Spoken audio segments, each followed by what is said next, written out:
Hi guys, welcome to Shut the Book Up. I know I was meant to do a video last week, but it was Valentine's week and I have been a little bit busy, but I hope you all had a good Valentine's. So like I said 3 weeks ago, I was going to go through the reviews of the 3 books that I read, so I'll go through the first one first. Yeah. It's The Readers of Broken Wheel recommend. So that's a good book. So last week, 3 weeks ago, I said that this wasn't really my type of book because I was more of a fantasy, like sci-fi book person, but I actually really enjoyed it. So this book was about a girl called Sarah who is from Sweden and she's never left Sweden, but then she packs up and goes to Broken Wheel in Iowa. The reason why she did that is because she had a pen pal called Amy, so she thought she'd go visit Amy. Turns out when she got there, Amy had actually died. She was an old woman. So what she did was she bought a building, and she turned it into a bookstore, and it's the only bookstore that Broken Wheel have. She did it because it's what Amy wanted, and she knew that that's what Amy wanted through the letters, so that's what she ends up doing.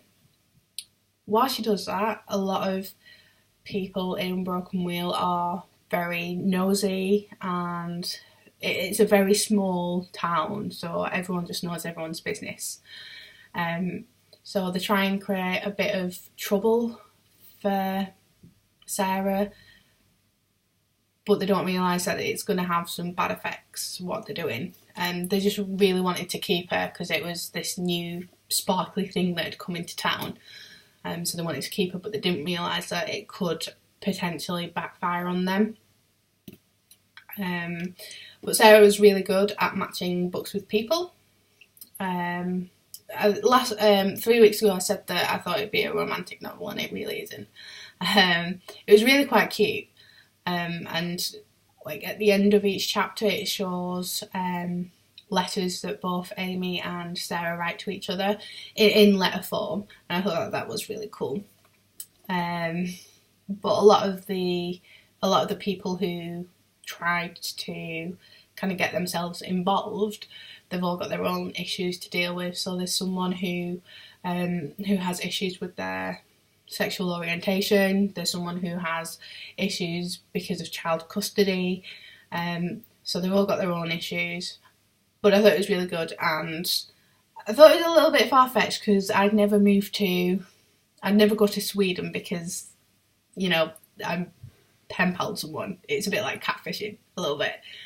So it was a bit far-fetched, but it was a really good book and I really enjoyed it. So if I had to give that like a score out of 10, I'd probably give it a 7, but it was definitely a really good read. The next book that I said I'd read was The Forgotten Time by Sharon Guskin. I really enjoyed this book. It was kind of sci-fi a little bit. It wasn't anything that's normal. So it's about a little boy called Noah who thinks he's a boy called Tommy, and he has a lot of dreams about being Tommy. Now his mum, Janie, at first she thinks nothing of it. She just thinks her 4-year-old boy is very, very intelligent. He knows all about Harry Potter. He's never read it. He knows about lizards. He's never once seen a lizard in his life. And he knows about guns. And he says he's played with a gun, but she knows he hasn't. So it's very, very weird. Noah doesn't like to have baths. He's very, very scared of water.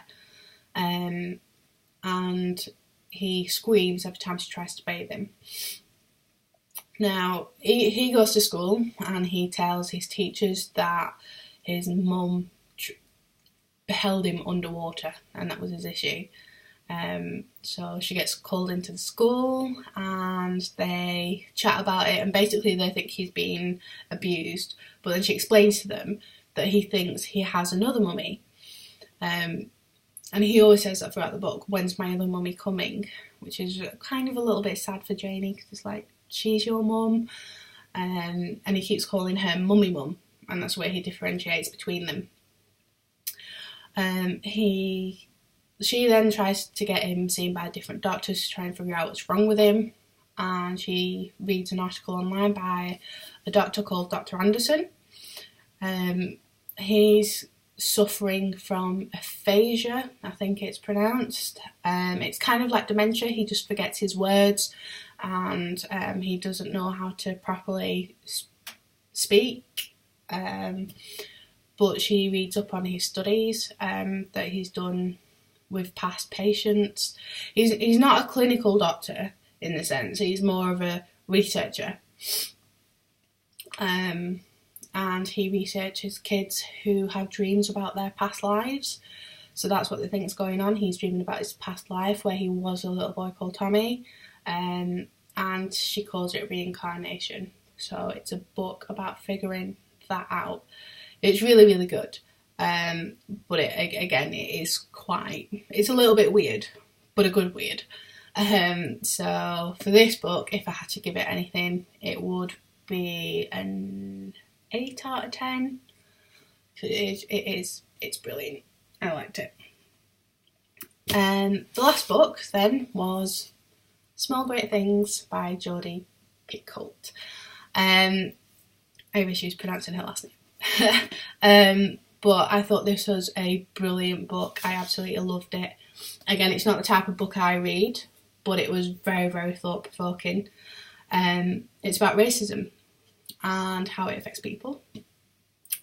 Basically, there's a black nurse called Ruth, and she goes on shift one day. She's a midwife and 2 parents. One of them's giving birth, and she goes in to check on the baby, make sure everything's okay. And they say they don't want her to touch their baby. So they speak to the head nurse, the nurse that's in charge, and she ends up putting a post-it note on the baby's file that says, no African American people to care for this baby. So obviously you'd be a bit miffed at that, like it's your job. You know, there's nothing wrong with that. But these people are white supremacists and they hate it. They think that the white are becoming a minority and they need to fight for that. It got me a little bit angry at times and a bit upset, because it's like, but that's not how it is. And you know that in the world there are some people who think like that. But anyway, the baby ends up dying. And Ruth, before he dies, Ruth is left in the nursery with this baby. And so he struggles to breathe, and she's like, well, what do I do? So she just freezes, because she doesn't know, should she, go help this baby, or what she meant to do? Is she going to get into trouble? But then the head nurse comes in and she's like, what are you doing? Like, get the compression bag, start CPR. Anyway, he ends up dying, unfortunately. And then the parents try to sue Ruth, and Ruth keeps pointing out the reason the baby died was because the parents didn't want her to touch the baby. She was left in an almost impossible situation. And anyway, she gets this lawyer, and she tries to make the lawyer see that it's because of racism. Racism is everywhere. Even if you don't think you are, you're being racist, because you have to think about what you're saying before you say something.